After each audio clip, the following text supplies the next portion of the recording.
하나님의 말씀은 고린도전서 1장 30절에서 31절의 말씀입니다. 신약성경 264면 고린도전서 1장 30절에서 31절의 말씀을 찾아서 함께 봉독하시겠습니다. 고린도전서 1장 30절 31절 말씀을 다 같이 봉독하시겠습니다. 시작. 너희는 하나님께로부터 나서 그리스도 예수 안에 있고 예수는 하나님께로서 나와서 우리에게 지혜와 의로움과 거룩함과 구속함이 되셨으니 기록된 바 자랑하는 자는 주 안에서 자랑하라 함과 같게 하려 함이니라. 아멘. 할렐루야. 서로의 평강의 복을 기원하는 마음으로 샬롬 인사 나누시기 바랍니다. 샬롬. 샬롬. 지난 주일에는 이것으로 자랑하라 하는 제목으로 우리 하나님 말씀을 함께 생각해 보았었습니다. 우리가 자랑하지 말아야 될 것 세 가지와 자랑해야 할 것 한 가지를 우리가 상고해 봤는데 아직 기억을 하시는지 모르겠습니다.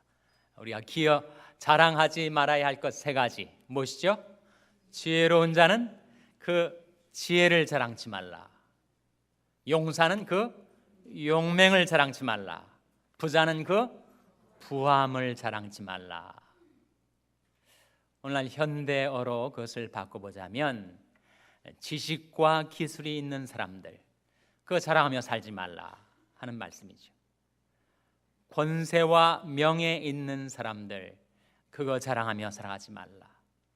수입과 재산이 많은 사람들 그거 자랑하며 살아가지 말라 하시는 말씀이었습니다. 우리가 자랑해야 할 것 한 가지 무엇이었습니까? 자랑하는 자는 이것으로 자랑할지니 곧 명철하여 나를 아는 것과 나 여호와는 인애와 공평과 정직을 땅에 행하는 자인 줄 깨닫는 것이라. 나는 이 일을 기뻐하노라 주 여호와의 말이니라. 우리가 자랑할 것 그것은 이 땅 위에서 역사 속에서 우리 인생 가운데서 인애와 공평과 정직을 행하시는 하나님만 자랑하며 살아가라 이르시는 말씀이죠. 하나님 그 인애하심으로 우리를 늘 용납해 주십니다. 그리고 그 공평으로 우리를 변화시켜 주시고 굳게 세워 주십니다. 그리고 하나님은 정직을 행하시는 하나님이신데 그 정직은 ጼ다카 의를 행하시는 하나님, 우리에게 의를 선사해 주시는 하나님, 의 옷을 입혀 주시는 그 하나님만 자랑하며 살아가라 하는 말씀을 우리가 지난주에 상고해 봤습니다. 오늘 두 번째, 이것으로 자랑하라. 왜 자랑이라는 주제가 그렇게 중요한 주제일까? 여러분 생각해 보세요. 무언가를 자랑한다는 것, 내가 무언가를 자랑하며 산다는 것은 그걸 좋아하는 거죠. 그걸 사랑하는 것입니다. 또 그 자랑하는 것을 내가 의지하고 신뢰하며 살아간다는 것을 의미하죠. 그래서 자랑이라는 주제가 성경적으로 중요한 이유는 그것은 바로 성경의 가장 중요한 주제인 사랑과 신뢰와 결부가 되어 있기 때문입니다. 우리말로 자랑과 사랑 한번 비교해 보세요. 획 하나만 더 들어가 있지 않습니까? 자기가 사랑하는 것을 자랑한단 말이죠. 자기가 의지하고 신뢰하는 것을 자랑한단 말입니다. 그렇기 때문에 자랑이라는 주제는 중대한 주제입니다. 그래서 오늘 본 말씀을 통해서 우리는 다시 한번 우리가 무엇을 자랑할 것인가, 또 왜 그것을 자랑하며 살아가야 한다는 말인가 하는 것을 함께 생각해 보도록 하겠습니다. 먼저 31절 고린도전서 1장 31절 말씀 같이 읽겠습니다. 31절 말씀 같이 읽겠습니다. 시작. 기록된 바 자랑하는 자는 주 안에서 자랑하라 함과 같게 하려 함이니라. 자랑하는 자는 어디서 자랑하라고요? 주 안에서 자랑하라. 무슨 뜻이겠습니까? 우리가 통상 자랑하는 것은 주 안에 있는 것들 말고 주 밖에 있는 것들, 세상에 있는 것들, 육신과 관련된 것들을 자랑한단 말이죠. 지식과 기술이나 권세나 명예나 수입이나 재산이나 그렇게 세상 속에 있는 것들, 육신적인 것들을 우리는 자랑하며 살아가는데 자랑하는 자는 주 안에서 자랑하라. 그 말은 다시 말하면 자랑하는 자는 주를 자랑하며 살아가라 하시는 말씀입니다. 사도 바울이 말하기를 그러나 내게는 우리 주 예수 그리스도의 십자가 외에는 결코 자랑할 것이 없으니 그리스도로 말미암아 세상이 나를 대하여 십자가에 못 박히고 내가 또한 세상을 대하여 그러하니라고 말한 바가 있습니다.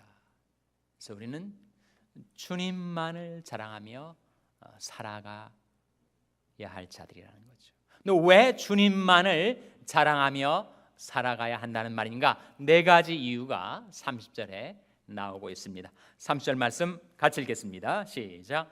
너희는 하나님께로부터 나서 그리스도 예수 안에 있고 예수는 하나님께로서 나와서 우리에게 지혜와 의로움과 거룩함과 구속함이 되셨으니. 먼저 이 말씀 속에 너희는 하나님께로부터 나서 그리스도 예수 안에 있고, 그 뜻이 뭘까요, 여러분? 어려운 단어는 없어요. 근데 의미심장한 말씀입니다. 깊은 영적인 의미가 있어요. 너희는 하나님께로서 나서라는 말씀이 의미하는 바는 우리 존재의 기원과 출처가 바로 하나님이시다 하는 거죠. 사람들은 과연 인생이 어디에서 나와서 왜 살고 어디로 가는 것인가 라는 궁극적인 질문을 하며 살아갑니다. 그에 대한 성경의 답변은 이는 만물이 주에게서 나오고 주로 말미암고 주에게로 돌아감이라고 하는 말씀이에요. 만물과 인생이 결국 하나님에게서 나와서 하나님을 의지하고 하나님으로 말미암아 하나님의 섭리를 따라 살다가 우리가 어디로 돌아가는가? 결국은 우리를 내신 하나님께로 돌아간다는 거죠. 근데 이것은 우리 육체적인 생명, 우리 존재의 기원에 관한 말씀일 뿐만 아니라 우리 영적인 생명, 우리가 어머니 못에서 한번 태어났듯이 재차 하나님께로부터 위로부터 다시 태어난 영적인 생명, 영원한 생명을 받아 살고 있는데, 그 성경에서 뭐라고 하죠? 그것을 거듭남이라고 하죠.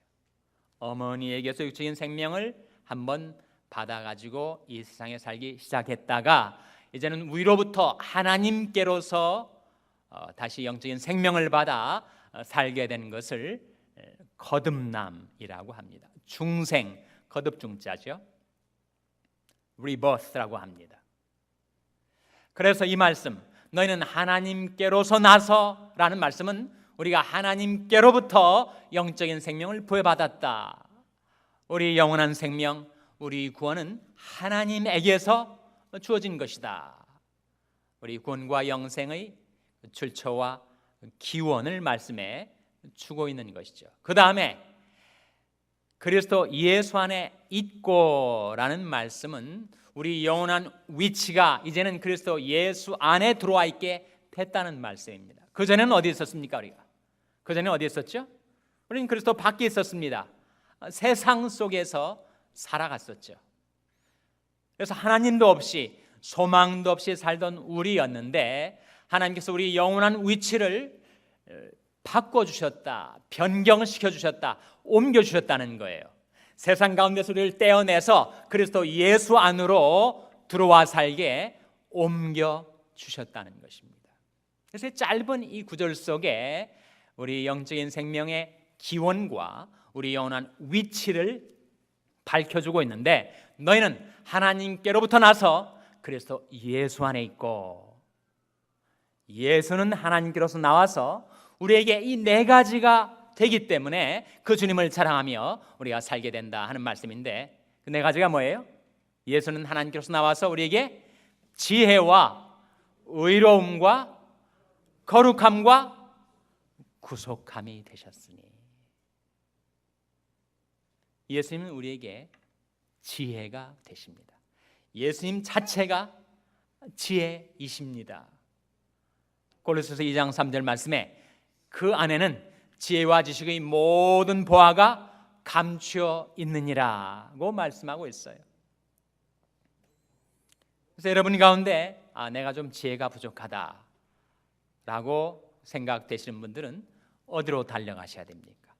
그 지혜와 지식이 모든 보화가 감춰있는 그 지혜의 보고 예수님께로 나아가셔야 되지 않겠습니까?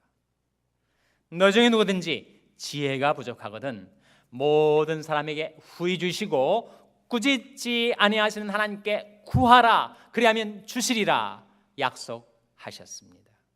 그때 청년 시절에 그때는 뭐 뜨거운 신앙을 가지고 사람들이 만나면 서로 기도 제목을 물어보고 서로를 위해서 기도해 주던 그런 시절이었습니다. 제 친구 하나가 만나면 너 무엇을 위해서 기도해 주련? 물으면 꼭 대답이 한결같아요. 똑같습니다. 나 좀 지혜 좀 달라고 지혜 좀 달라고 기도해 달라고 부탁을 하곤 했었어요. 무엇을 위해서 기도해 주면 좋겠냐? 꼭 나를 위해서 하나님이 내게 지혜를 주시도록 기도 좀 해다오. 부탁하던 그 친구는 지금 한국 사회에서 자기 분야에서 정말 지혜로운 인재로 하나님 앞에 쓰임을 받고 있습니다. 우리 자녀들 위해서 기도할 때도 자녀들이 잡 얻고 출세하고 성공하고 위해서 기도하는 것보다 더욱 중요한 기도는 하나님 저희 자녀들에게 지혜를 주세요. 지혜의 본체 되시는 주 예수님 저희 자녀들을 찾아주시고 그들의 마음 그들의 삶 속에 지혜로 오시옵소서. 그 기도가 우리에게 더 필요하다는 것이죠. 지혜하고 지식하고 어떤 차이가 있을까요? 내게 지식이 있으면 거기에 해당되는 어떤 한 문제를 해결할 수 있습니다. 그 지식의 열쇠로 그 문제를 풀 수가 있단 말이에요. 그래서 일대리 관계에 그치고 맙니다. 그러나 우리에게 지혜가 있다면 그 지혜는 두루두루 응용되고 적용되는 것으로서 내게 지혜가 있다면 10문제, 100문제, 1000문제도 풀어갈 수 있으니 지식보다 지혜가 더 귀중한 것이죠. 근데 그 지혜가 무엇인가? 욥기 28장 28절 말씀에 주를 경외함이 곧 지혜요 악을 떠남이 명철이라고 하셨습니다. 무엇이 지혜라고요? 주를 경외함이 곧 지혜요. 우리가 하나님을 경외하고 하나님을 신뢰하고 지혜의 본체 되시는 예수님께 나와서 지혜 달라고 지혜를 사모하고 갈구하고 간구하며 살아갈 때 그때 주님께서 저와 여러분에게 찾아오셔서 우리에게 풍성한 지혜를 주시고 또한 우리에게 지혜 자체가 되어주시기를 주님의 이름으로 축원합니다. 아이들이 팔찌에다가 WWJD라고 쓰여있는 글씨를 차고 다니는 것을 보셨을 거예요. 무엇을 상징하는 약자인가? What would Jesus do? 라는 것입니다. 예수라면 어떻게 할 것인가? 내 삶의 모든 형편과 정황에서 과연 예수님이라면 어떻게 행하실까? 그것을 묻고 살아가는 것이 지혜란 말입니다. 너는 마음을 다하여 여호와를 의뢰하고 내 명철을 의지하지 말라. 너는 범사의 그를 인정하라. 그리하면 내 길을 지도하시리라. 약속하시지 않았습니까? 그런 점 너희가 어떻게 행할 것을 자세히 주의하여 지혜 없는 자 같이 말고 오직 지혜 있는 자 같이 하여 세월을 아끼라. 때가 가니라. 그러므로 어리석은 자가 되지 말고 오직 주의 뜻이 무엇인가 이해하라. 우리에게 지혜가 있다면 그 지혜는 우리들로 하여금 주의 뜻을 이해할 수 있게 줍니다. 그렇기 때문에 우리를 향하신 하나님의 뜻을 깨닫고 살아가는 자야말로 가장 지혜로운 자겠죠. 우리를 향하신 하나님의 뜻이 뭘까요? 과연 나를 향해서 하나님이 가지고 계신 그 뜻이 무엇이겠습니까? 그 뜻을 어떻게 우리가 분별할 수가 있습니까? 지혜를 사모하고 하나님이 뜻 분별하기를 갈망하며 살지 않으면 우리는 결코 하나님의 뜻을 이해할 수가 없습니다. 그래서 요한복음 7장 17절 말씀에 사람이 만일 하나님의 뜻을 행하려 하면 이 교훈이 하나님께서 왔는지 내가 스스로 말함인지 알리라 하는 말씀이 나오죠. 우리가 하나님의 뜻을 구하고 그 뜻이 이해가 되면 그 뜻대로 실행하며 살려는 마음 갖고 살아야 우리에게 하나님의 뜻이 분별되는 지혜가 주어진다는 거예요. 그러므로 형제들아, 내 하나님의 모든 자비하심으로 너희를 권하노니 너희 몸을 하나님이 기뻐하시는 거룩한 산제사로 드리라. 이는 너희들 영적 예배니라. 너는 이 세대를 본받지 말고 오직 마음을 새롭게 함으로 변화를 받아 하나님이 선하시고 기뻐하시고 온전하신 뜻이 무엇인지 분별하도록 하라.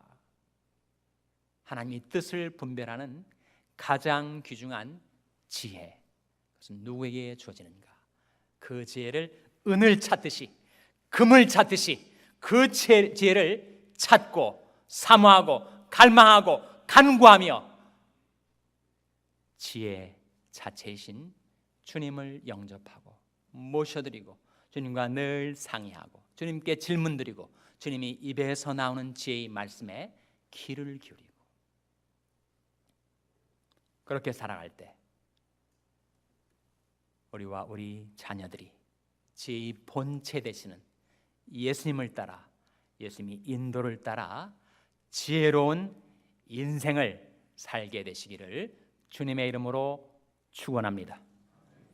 둘째로 우리가 주님을 자랑해야 될 이유, 그것은 바로 주님께서 우리에게 의로움이 되셨기 때문이라고 말씀하고 있습니다. 그 의미가 무엇일까? 여러분, 의가 무엇을 의미하죠? 통상 의하면 옳은 것, 의리, 공평한 것을 생각을 합니다. 성경적으로 의는 하나님께 받아들여지는 상태를 말합니다. 하나님께 용납되는 상태, 그게 바로 의의 상태입니다. 과연 우리 인간이 하나님 앞에 용납될 수가 있는가? 하나님께 받아들여질 만한 상태 스스로 도달할 수 있는가? 라는 질문에 대한 성경의 답변은 결코 불가능하다라고 말씀하고 있습니다. 모든 사람이 죄를 범하였음에 하나님이 영광에 이르지 못하더니, 내가 그래도 열심히 착실하게 살아왔고 선행과 구제와 의로운 행위에 힘써왔는데 그 의 가지고는 하나님 앞에 받아들여지지 못한다는 말씀입니까? 못한다는 말씀이에요. 이사야 64장 6절 말씀에 대저 우리는 다 부정한 자 같아서 우리 의는 다 더러운 옷 같으며 우리는 쇠폐함이 다 잎사귀 같으므로 우리 죄악이 바람같이 우리를 몰아가나이다. 우리가 스스로 쌓아올린 자기의라는 것을 하나님 앞에 가지고 나오면 그것 다 더러운 옷과 같다는 거예요. 거룩하신 절대자 하나님 앞에서 우리가 쌓아올린 자기의는 넝마와 같다는 것입니다. 그러니 어떻게 우리가 스스로 하나님 앞에 받아들여질 만한 의 상태에 도달할 수가 있겠습니까? 그런데 예수님이 하나님께로서 우리에게 오셔서 우리 의로움이 되어주셨다는 거예요. 우리에게 그 의를 선물해 주셨다는 것입니다. 그것을 신학적으로 뭐라고 하죠? 그것을 이신칭이라고 하지 않습니까? 믿음으로써 의롭담을 얻는 것, 내가 의를 이루는 것이 아니라 하나님이 이루신 의를 받는 것, Justification by faith, 믿음으로써 의롭담을 얻는 것이지 내가 의를 이루는 것이 아닙니다. 그래서 성경은 우리에게 예수 그리스도가 장만하셔가지고 우리에게 가져다가 입혀주시는 의의 옷을 입으라고, 은혜로 우리에게 입혀주시는 의의 옷을 입으라고 말씀합니다. 예수님 자체가 의이시기 때문에 그 예수를 입으라고 말씀하고 있습니다. 로마서 13장이죠. 방탕과 술 취하지 말며 음란과 호색하지 말며 쟁투와 시기하지 말고 오직 주 예수 그리스도로 옷 입고, 오직 주 예수 그리스도로 옷 입고 정욕을 위하여 육신의 일을 도모하지 말라. 그래서 살아오면서 내가 지었던 그 수많은 죄, 내 머리털보다도 더 많은 추악하고 더러운 죄악들, 그 죄악 가지고는 도저히 하나님 앞에 받아들이지 못할 나였는데 예수님이 내게 오셔가지고 내 더러운 농마 같은 모든 옷들 다 벗겨주시고 주님의 의옷을 입혀주신다 하는 것이 바로 우리에게 들려진 은혜의 복음입니다. 예수는 하나님께로서 나와서 우리에게 지혜와 의로움이 되신다는 거예요. 예수를 너희가 보지 못하였으나 사랑하는도다. 이제도 보지 못하나 믿고 말할 수 없는 영광스러운 즐거움으로 기뻐하니 믿음이 결국 곧 영혼의 구원을 받음이라. 그렇게 죄 용서함 받고 은혜로 입혀주시는 예수 그리스도의 의옷을 입는 것을 가리켜 영혼의 구원이라고 하는데, 그것은 전적으로 하나님께서 은혜로 우리에게 입혀주시는 것입니다. 내 비록 지금까지 살아오면서 많은 실수를 하고 실패를 하고 죄짓고 허물과 죄악으로 내 영혼, 내 인격, 내 마음이 더러워졌다 할지라도 하나님께로서 나와서 내게 의로움이 되어주시는 예수 그리스도를 영접함으로, 예수 그리스도를 모셔드림으로 예수님께서 저와 여러분이 의가 되어주시기를 주님의 이름으로 축원합니다. 셋째로, 우리가 주님을 자랑하며 살 수밖에 없는 이유, 그것은 바로 예수님께서 우리에게 무엇이 되시기 때문이라고요? 거룩함이 되셨으니. 이 거룩함이 무엇을 의미하는 건가? 앞에 나온 의로움하고는 어떤 차이가 있는가? 중요한 차이가 있습니다. 이 거룩함은 sanctification, 성화를 가리킵니다. 앞에 나온 의로움이 justification, 의롭다함을 얻는 의화를 가리킨다면 이 거룩함은 바로 성화를 가리켜요. 예수님께서 우리에게 찾아오셔서 죄와 씨름하고 있는 나를 도우셔서, 전에는 백전백패, 죄와 싸우면 늘 실패하고 패배했던 나였는데 이제 주님께서 나의 거룩함이 되셔서 나를 이기게 하시고 죄와 싸워 승리하게 하시고 나를 점차로 하나님의 형상을 닮아 변화되게 하시는 성화를 이루시는 분이 바로 예수님이시라는 거예요. 여러분, 제가 얼마나 끈질긴지, 제가 얼마나 집요한지, 그 죄의 결박에 한번 사로잡히면 스스로의 힘으로 거기서 헤어나올 수가 없습니다. 하나님 앞에 회개하고 돌이키려 해도 뒤에서 죄가 내 발목을 붙잡고 늘어지고 있으니 회개도 잘 못하는 거예요. 근데 예수님이 오시면 나의 거룩함이 되셔서 나로 회개할 수 있게 도와주시고 나를 칭칭 동임하고 있는 이 죄의 결박, 죄의 속박 끊어주시고 풀어주시고 나를 자유케 해주신다는 거예요. 요한복음 8장에 죄를 범하는 자마다 죄의 종이라 하셨는데 과연 누가 나를 죄의 종된 상태에서 자유케 할 수가 있는가? 요한복음 8장 36절에 아들이 너희를 자유케 하면 너희가 참으로 자유하리라 말씀하셨으니 예수님이 바로 나의 거룩함이 되시는 거죠. 여러분, 우리 자녀들이 세상에 살면서 얼마나 많이 시험을 받고 유혹을 받고 그리고 죄악으로 인해서 고통을 당하고 시달리는지 모릅니다. 온갖 중독들, 컴퓨터 게임들, 음란과 간악들, 그것들이 우리 자녀들을 채가지고 사로잡아서 그들도 스스로 원하지만 벗어날 수 없는 기가 막힐 죄악의 웅덩이와 수렁 가운데 내동댕이 쳐서 우리 자녀들이 거기서 허우적거리고 있다는 거예요. 누가 우리 자녀들을 거기서 건져낼 수가 있겠습니까?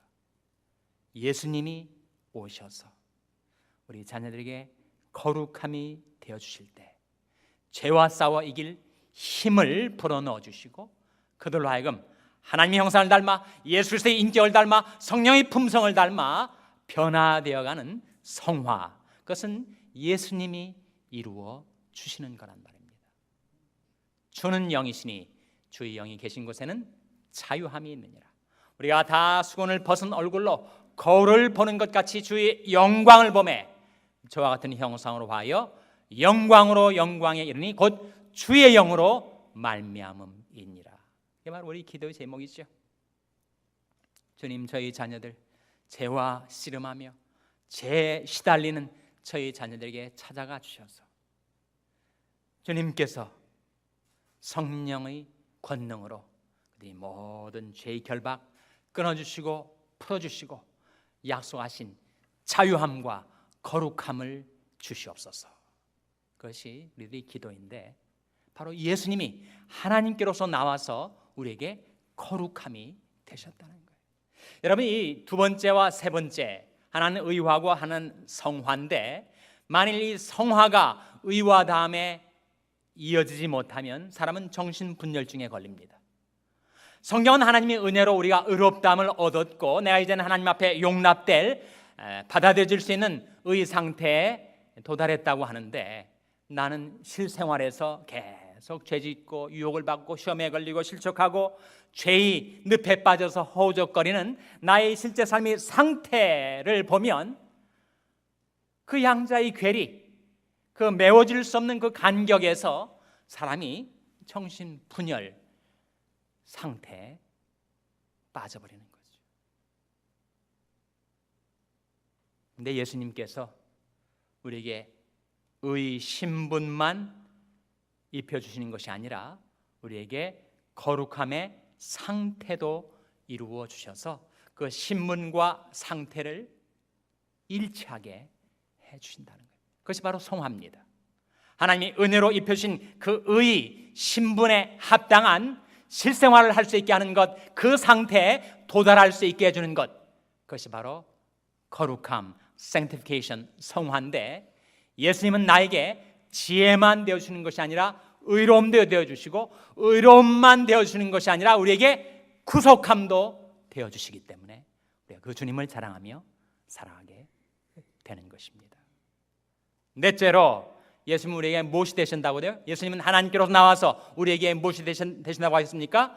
구속함이 되셨으니, 이 구속함이란 말을 쉬운 말로 하면 바로 구원을 말하죠. 구원.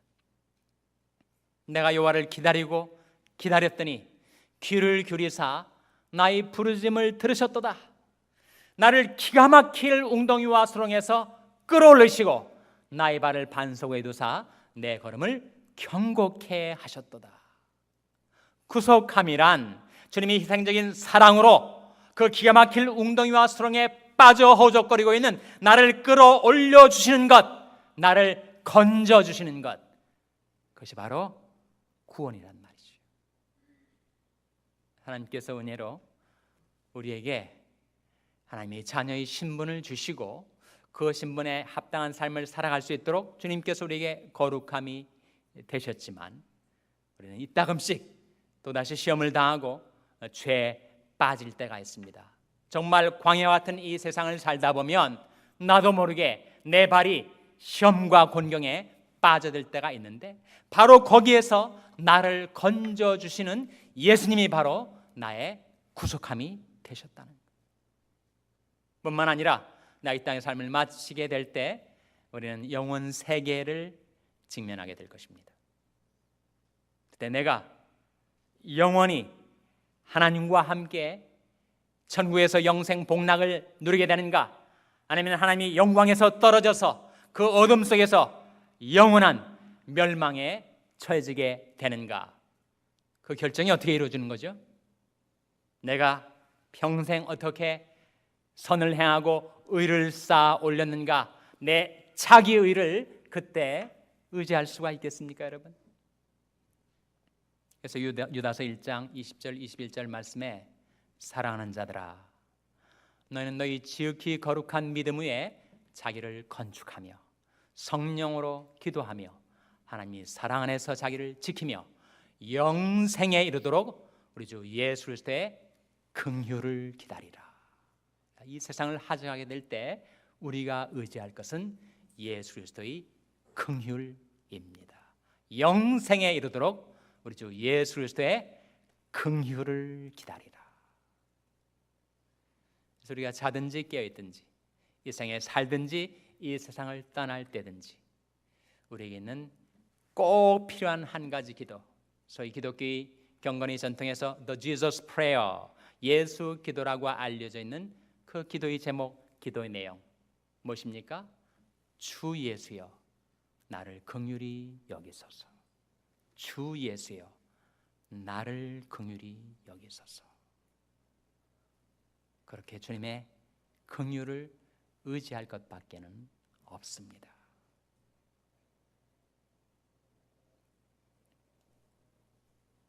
과연 우리가 무엇을 자랑하며 살아갈 것인가? 육신과 세상에 속한 나의 지식과 기술, 권세와 명예, 수입과 재산을 자랑하며 살아갈 것인가?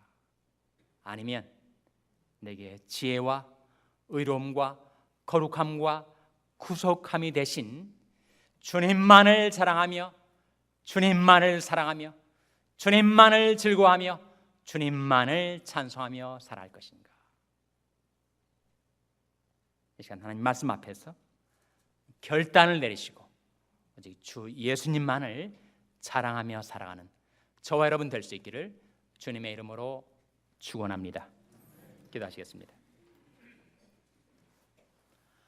아버지 하나님, 오늘도 말씀을 통하여 우리 주 예수님께서 저희들에게 지혜와 의로움과 거룩함과 구속함이 되심을 저희들에게 일깨워 주신 것 감사를 드립니다. 주 예수님, 저희들을 긍휼히 여겨 주시옵소서. 주 예수여, 저희 자녀들을 불쌍히 여겨 주시옵소서. 주님께서 저희들의 지혜와 의로움과 거룩함과 구속함이 되어 주시기를 바라옵고 예수님의 이름으로 기도하옵나이다. 아멘.